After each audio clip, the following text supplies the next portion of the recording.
I'm trying my best not to become the comparison guy between toy companies, but getting this Figuarts was a canon event. And let me explain why exactly, because this Figuarts was frankly on my radar for that very same reason. Apart from my rough experience with some of the Figuarts behind the No Way Home series, like the lack of Andrew head, that Tom that I went back to and thought to myself there were some perplexing proportion problems there. I know a lot of close-ups there. And then we got to Green Goblin, and then there was the, frankly, for lack of a better term, atrocity that was the Figuarts Keaton from Flash. There was one little outlier, one little detail that made me go, yeah, but let's give 2099 here a chance, and that is that he is from across the Spider-Verse, and I stand by what I've said in some of those most recent Figuarts comparisons, is that the Across the Spider-Verse wave, mainly because it's an animated film, actually does the job of nailing the aesthetic, the look, the proportions of those characters in a way that doesn't feel like it needs to nail a likeness. It doesn't feel like it needs to nail exact, realistic body proportions. They can go crazy, just like the movie itself does. And frankly, I feel like 2099 Miguel O'Hara here is no exception. You can see right here that proportion-wise, they nailed it. You got the slightly skinnier legs, but then the really robust and really jacked up body that is more reminiscent of the Across the Spider-Verse impression rather than how he looked like in the end credits scene for Into the Spider-Verse. And to show you guys what I'm talking about here, he is next to Miles and Gwen. You can see right here that Figuarts, in my opinion, kind of nailed the actual scaling here, which is strange because, like I said, one of my major problems with that Keaton was how tiny he is. And I understand that Keaton's a short guy, but god damn, what exactly was happening there, especially for the price? Here, you can see that you're more or less getting your money's worth as far as shelf presence, as far as actually looking to scale and looking very impressionable next to the original Across the Spider-Verse Figuarts, Miles, and Gwen. And so you can see that he is not going to have a problem actually looking to scale with next to these folks, and that's pretty impressive to see. But to me, what really stood out was just how well they were able to replicate the red and blue suit. And you have all the traditional trappings of said suit as far as the actual symbol here in the center, but you can definitely still nail the Figuarts quality of plastic, because often, you know, I have my remarks when it comes to the quality of plastic, especially for the early days of Figuarts, and a little bit of that starts to transpire just a little towards the legs. I understand that it's a design thing, considering that this is meant to be the version of Across the Spider-Verse, and he's going to have much... There's times where, even in the movie, I thought to myself, did he skip leg day? And the Figuarts isn't exactly an exception on that regard either, because ever so often, a little bit of quote-unquote flimsiness is felt across the knees and the ankles, and we'll get more into that once we tackle articulation. But once we start to navigate the top portion of the body, even while we're still on the legs, the thighs feel very robust and thick. And then it's around the chest and shoulder area that you sense this quality of plastic that does an exceptional job of really nailing the sculpt and the look of that much buffer but still stylized Miguel O'Hara in the movie. To me, however, what really stands out is that they didn't really stop there. It's very easy to simply just slap the blue and the red on the figure, but they actually managed to replicate an awful lot of those little, I guess you could call them digital textures, to work on the suit, not just for the red, which we've seen in some other impressions of this guy from other companies, but also even on the blue. You can see throughout, even when you don't look at any of the red portions, from the back to the front to the ass area, the legs, even some of the arms, you'll see an awful lot of those little panelings and details and little stencils to make it look like his entire suit is digitized and created with some kind of synthetic kind of material. And so it really stands out and gives that added little flavor, while at the same time making him very impressionable, making sure that everything on the chest area, in my opinion, you can definitely tell from my gushing that the favorite part of me with the figure is the chest area, because the texture work, the paint applications, and then that awesome spider symbol, that skull-like spider symbol here in the chest, just looks immaculate. It's one of my favorite areas of the figure, and even though it's a little bit more on the simplistic side, you still have a really great look to the head sculpt, even if it's just a little bit on the P-sided side because of the way that it's angled here towards the back, kind of egg-shaped. That's simply just the way that it was made in the film, and so they were able to replicate that look, especially with just how much bigger his body really is. And there's a very specific reason as to why that texture work amplifies the figure to another level, and that's because it manages to have it stand out above the Marvel Legends, because often it's the pricing that leads the argument as to whether or not it really is worth importing a figure from a company like S.H.Figuarts overseas, or when it comes to the States with that added tax, because this guy does go for a pretty penny, for roughly about $135 total, whereas the Marvel Legends only sets you about $25. So what exactly is it that makes this guy kind of sort of worth that price? And you can see right here that scaling wise, there's not too much of a discrepancy as far as scaling and height, but once you get to proportions, they're almost there. There's just a little bit of lankiness happening with the legs, but aside from that, it really does become almost kind of one-to-one as far as scaling and proportions, with the V-shape of the much more bulked up body and the musculature. So that's one of the things that I even mentioned in a very positive light when I was covering the Marvel Legends Across the Spider-Verse figures. It's once we get to then the little details, once again, that texture work happening not just on the red portions and the paneling of the symbol, but also the blue. Whereas with the Marvel Legends, you'll see that they try to do a little bit of that effort around the chest and shoulder area, but once you get to pretty much literally the rest of the body, you'll notice that you just have the blue plastic be a straightforward kind of satin finish, but it's a smoothed out finish with barely any kind of texture work, barely any kind of added detail, and so it becomes a pretty static Marvel Legends. One that was often being used as a reference point for when that first version of the Hot Toys Miguel O'Hara was released, or at least the photos were released, and people were kind of criticizing it for looking like an oversized Marvel Legends. And I definitely saw that as well. Where Figuarts is obviously going to be much superior, though, is going to be that articulation, or at least for the most part, because you can see that an awful lot of the little separation of the joints are also able to blend in with the figure, in my opinion, just a little bit more favorably than that of the Marvel Legends. You see an awful lot of the paneling, especially with the little very obtrusive hinge right there, the kind of separation between the shoulders, the ball joints right there. But it's a Marvel Legends. I'm not saying this as a humongous harp on the figure. It's just the whole you get what you pay for kind of debacle. Same thing with the Figuarts. Obviously, paying for more, you're going to have much better blended seams and overall better articulation that's going to lend to an awful lot of more posability, especially when you get into some of the showier things that this guy can really do. And as tradition dictates, you start off with the head, which is able to rotate not just 360 at the top of the neck and also tilt very generously up and down, but then of course you're going to have another joint at the base of the neck that's able to tilt up and down very generously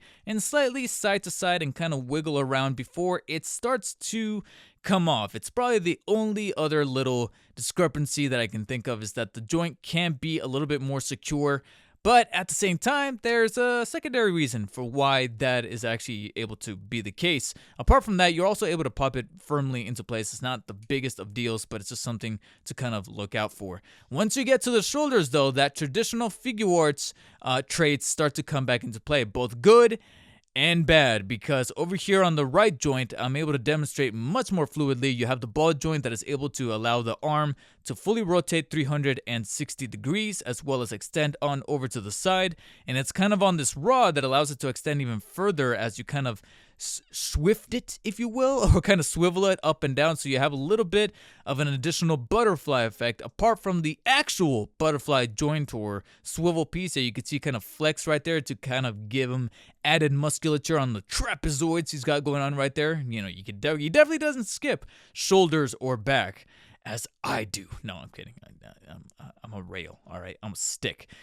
However, the reason for why I say it's bad is because, unfortunately, just like Figuarts often tends to do, these are the joints on my particular Miguel O'Hara that started to stiff up. Very similar to Toby, similar to some of the leg joints on Gwen, and that definitely happened with the left arm, which you could kind of hear a little bit of clicking. It definitely got stuck in there, and I understand a lot of you have already kind of mentioned in the comments for some of those prior videos that a Q-tip with some oil will probably do the trick. I just haven't had time to do it prior to this review, but that's definitely something that I still have to criticize Figuarts for, because even though the community has come up with some form of fix, this is still a QC problem that is at the company level. And it's definitely something that I will really hope they'll look into before I purchase any more Figuarts, even if they are able to kind of walk back into my good graces with some of these more animated characters. Once we move past that, we got the biceps that are able to swivel all the way around, as they tend to do. However, do mind the gauntlets or the spikes on his gauntlets there, because they do kind of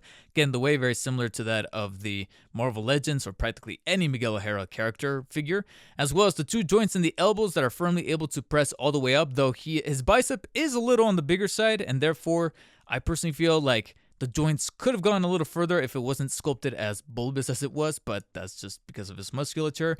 And then the wrist joints are also very good and very fluid as far as mobility, able to rotate the hand 360, as well as being able to bend it inwards and outwards. It's actually one of the much more favorable wrist joints that I've ever had the pleasure of using. But sadly, the same can't really be said for the torso, and I have seen some people kind of comment on this torso a couple of times when this guy was starting to spread around overseas and then finally make its way on over to the States. So you do have technically 2 joints, a mid-torso cut right here across the symbol. Unfortunately though, doesn't really have too much movement happening in almost any kind of direction. It's very hindered. I don't know what's happening with it here, but you can nudge it in practically every direction. You can see that there's just a little bit of crunching happening forwards and back, and then there's barely any turning. You could technically turn it 360, but I'm a little scared to do it too frequently, because as I do it, not only do you hear a little bit of resistance and squeaking, but you also have the overall sculpture of the body parts kind of coming in the way of each other. So I just don't want to screw around with this too much, because I do not want it to share the same fate as the top left arm joint has in terms of that stickiness and eventually getting stuck and needing oil. I just don't want to really deal with that sort of thing. So a word of caution if you're futzing around with the mid-torso joint on your Figuarts 2099. I know it's a thing that Figuarts really needs to look into, but I still need to call it out in a review. And almost a similar situation is happening here with the waist, where it's almost the inverted case, in which it doesn't swivel in any kind of capacity, kind of nudges a little bit, but it definitely has much more favorable crunching, especially since you could see, there goes Marvel Legends, you could see that you have actually a separation piece happening here towards the backside that reveals not only the copyright tramp stamp, if you will, but also allows it to kind of crunch the torso a little bit more forward. So it's able to give it a little extra slack, but still doesn't really allow the full potential of what a mid-torso, or at least a set of mid-torso joints, is able to do. Let me just move them out of the way so I can finish this up. But basically, you now have the top leg joints, which are of course able to move forwards and move towards the back, because that trademark Figuarts piece, that's right here, the hip piece, allows it to move all the way back, so you don't have a butt sculpt like Keaton did to get in the way. So that is awesome. You can see right here that he pretty much has an even 90 angle kind of bend towards the front and towards the back, as well as off to the, well, actually not really 90, but I guess you could say a little bit past the 45, with that cylindrical piece here in the middle of the crotch that allows it to somewhat split down the middle off to the sides, but not as much as I would have liked to. I would have liked an even 90 degree, but it is what it is. And then of course you have the thigh swivels that are a little bit stifled. They can definitely turn left and right a fair amount, but not really a full 360. Some of that could be attributed to the fact that he's got some thick thighs, and that plastic actually does manage to kind of get in the way. And though I alluded to this a little bit before, you do have a slightly flimsy knee joint, and only because of how robust the thigh piece is, because even though the fluidity of those 2 joints still allows the leg to fully bend all the way up, it's around this area, and especially with the stiffness of the thigh swivel, that whenever I kind of move this, I sometimes manage to catch myself kind of bending him or kind of feeling a little bit of warpness happening with the knee joint as I kind of do that, for example. So you can see right there that it flexes the knee just a little bit. So even though bending is really awesome, it feels really good as most Figuarts do, it is a little bit on the thinner side than I would have liked, so do be careful there. Once you get to the ankles, a similar case happens there, except you do have that traditional Figuarts ball joint that allows the foot to be able to move downwards and upwards very fluidly, as well as being able to rotate almost all the way around, actually quite frankly all the way around, and even slightly pivot inwards and outwards, as you can see right about right there. And then a slight little toesy joint on both feet that allows it to bend practically all the way up. You can see those little red arrows, practically red triangles peeping up, so you have a little bit of stability whenever it comes to certain poses that use them.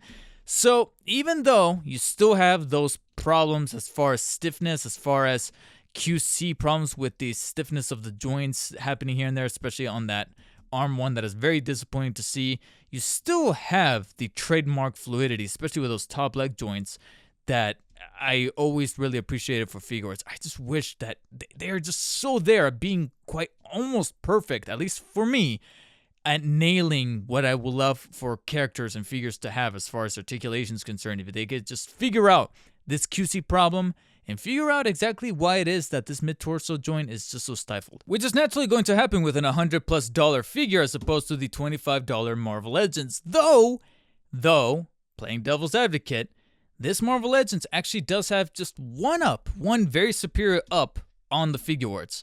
And it's actually going to be that cape. You can see right there that they decided to completely glue and stick the translucent reddish digital cape, if you will, the one that he's able to kind of pull in and out at will via this kind of like digital rendering that's happening, to be somewhat faithful to his look in the comics, while at the same time kind of appeasing to some folks saying that the cape looks a little tacky, so he's able to pull it in and out in certain cases. I think he only does it once in the movie, if I'm not mistaken. But here you have a cape that, in my opinion, actually doesn't look too bad as far as the translucent plastic, the little details with the webbings kind of happening in the middle, while at the same time trailing off here towards the bottom and becoming completely translucent with no color whatsoever and being a bit more gradient-like as you navigate towards the top. And in my opinion, it's the right length. And that's a major factor, because when it came to the Figuarts, they decided to do something a little interesting. They threw in pretty much this static cape piece, and you can see right here that it's pretty large, pretty garish. It really well sketched out and even etched out here in the inside to, again, emulate those little web designs. But I'm a little perplexed as to why those designs are in the inside. And when you flip it towards the back, you'll notice that some of those designs are etched in thick enough to kind of come through and be visible through the plastic. But you don't really feel them. On this side, it's just a smooth finish, and you have a little bit of that cape detail happening and trailing off here towards the trimmings of the bottom part here.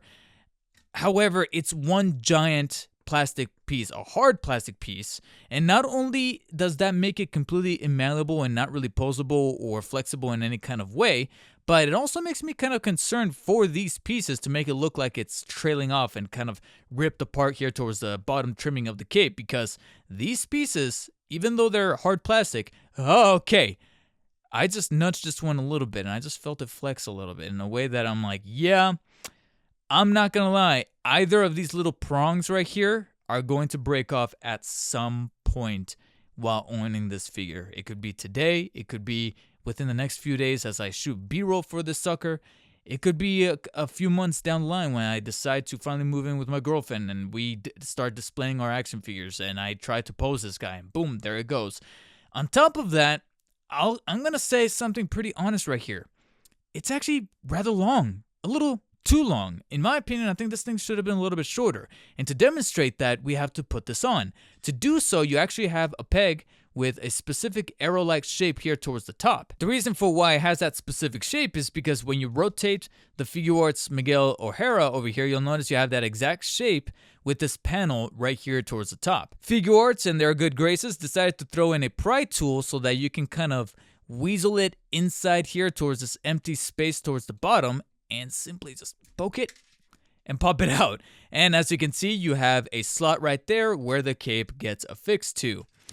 And as you do that, that's when it dawned on me, yeah, I am very rarely going to pose him with this cape. Not only am I not a huge fan of the cape for Miguel O'Hara 2099 in any capacity, whether it be him from the Unlimited show or whatever his appearances were in the cartoons, in the comics, let alone Across the Spider-Verse, but this thing is just a little too long. It just, I don't know, for some reason, it just doesn't fit the character, and this is one of the few areas where the Marvel Legends just looks a little bit more complementary versus whatever the hell Figuarts had intended for this version, because here, I get that maybe they were going for a very exaggerated, stylized look, but it just doesn't look right. It makes him look like he's trying really, really hard to be Batman, and frankly, I just prefer him without the cape. But make no mistake, this is frankly the only one-up that the Marvel Legends has on the Figuarts, obviously. As far as accessories are concerned, which is the area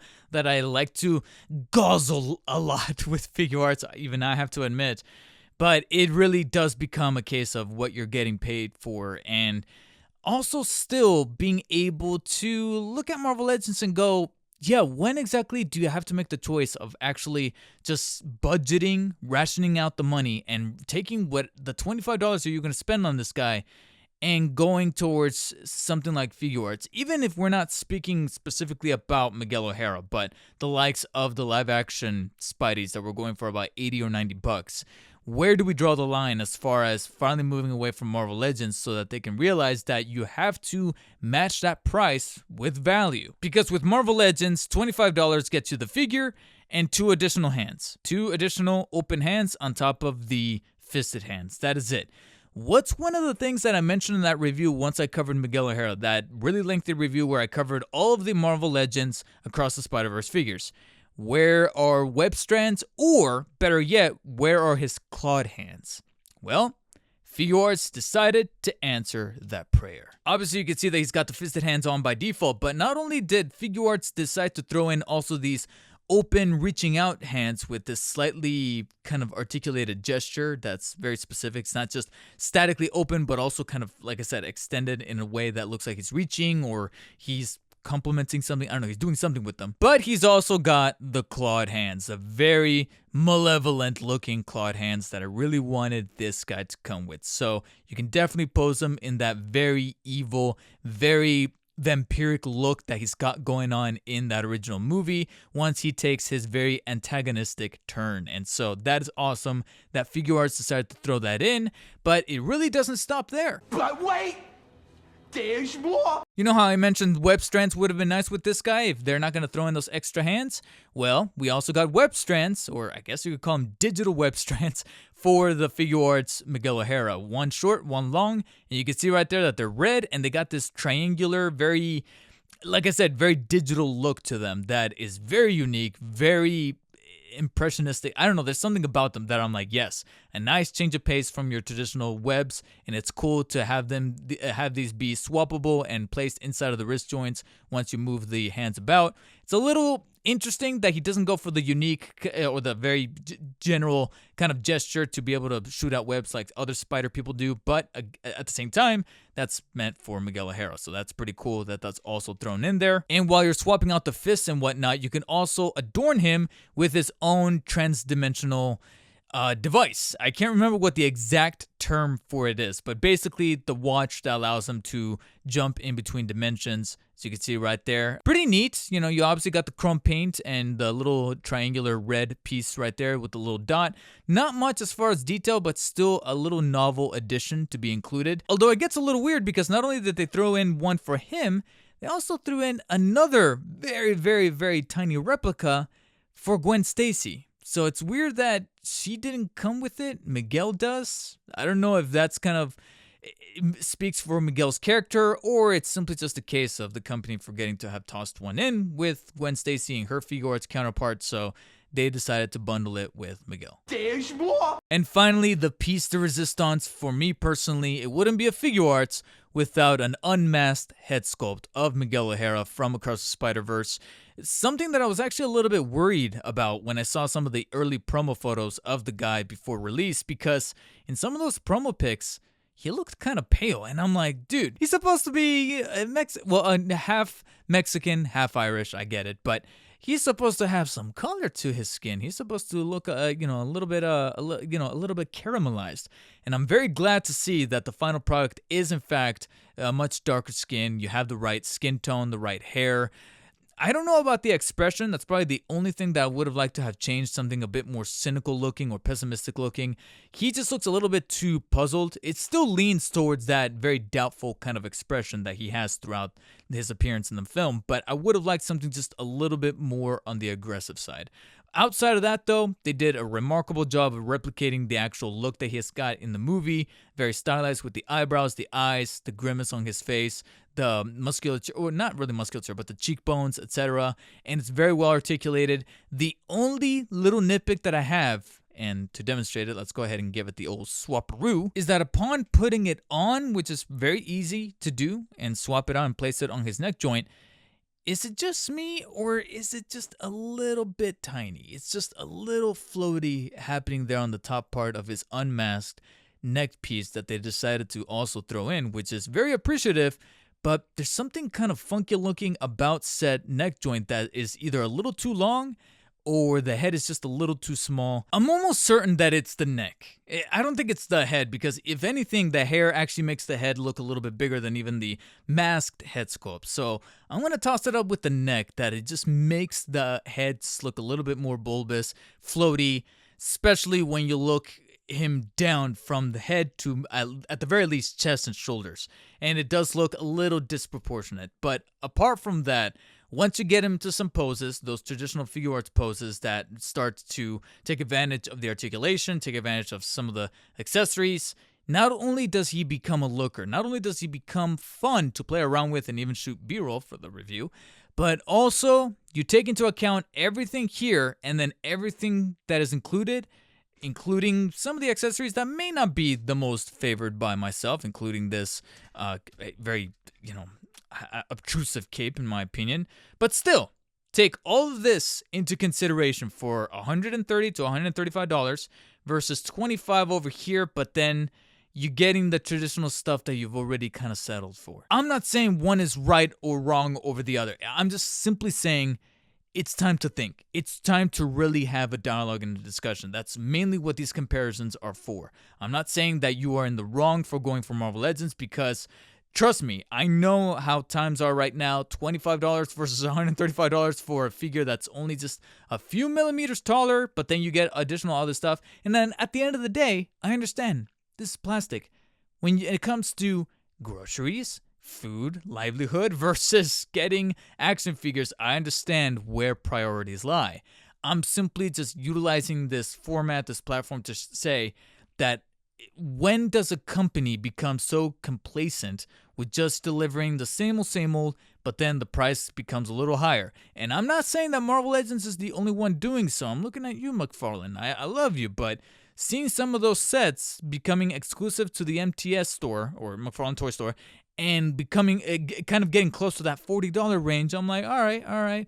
Start giving us something that matches that. Because I understand inflation could be a bit of a bitch, but at the same time, we need to see something kind of unique happening with those figures, because then you're going to end up like Marvel Legends here. You get something like this that is decent, is okay, but where are the additional hands? Where are the webs? $25, and this is pretty much it. Whereas $135, I personally can walk away with everything that is included here and go, yeah, I am satisfied. I understand he's a little steep for some folks, but I am getting so much replayability and so much value coming out of this guy than I even did for any longer than a couple of days, especially with 2 additional days on top of that, shooting for that video from this guy. So I'm going to be a little bold and say that even though it's very, very, very early in the year, Miguel O'Hara here from Figuarts is doing a bang-up job of not only being a very early standout for possible contending figure of the year, but it's still very early to tell, and there's still very much a lot of wiggle room for him to get bumped off, especially since I'm still not dissuaded, if you will, from looking at some of these animated characters and thinking to myself, this is probably where Figuarts shines more so than some of the live action stuff, because it's the live action stuff where they've been floundering an awful lot with some of the No Way Home figures, that Flash Keaton Batman. it was enough for me to look at some of their live action replicas or whatever impressions they got coming down the pipeline and be incredibly skeptical. Hell, even some of the anime stuff like Dragon Ball Z, I've been hearing some bad things about.